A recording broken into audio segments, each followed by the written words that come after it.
مسئلہ نمبر 1 وہ یہ ہے کہ جو جانور ہم قربانی کے لیے لا رہے ہیں اس جانور کی عمر کتنی ہونی چاہیے، یہ پہلا مسئلہ ہے۔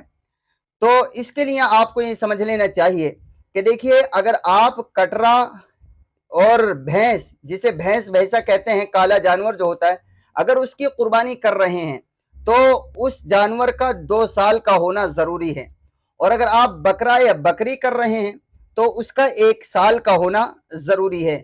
یا اگر آپ ایسے علاقے سے تعلق رکھتے ہیں جہاں اونٹ ہوتے ہیں تو اونٹ کا 5 سال کا ہونا ضروری ہے۔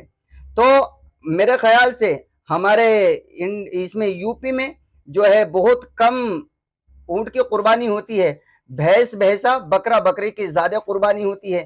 تو بھینس بھیسا، جسے بعض علاقوں میں کٹرا یا پڈا پڑیا بھی کہتے ہیں، تو اس کا 2 سال کا ہونا ضروری ہے، اور بکرا بکری کا 1 سال کا ہونا ضروری ہے۔ اس کا خاص خیال رکھا جائے۔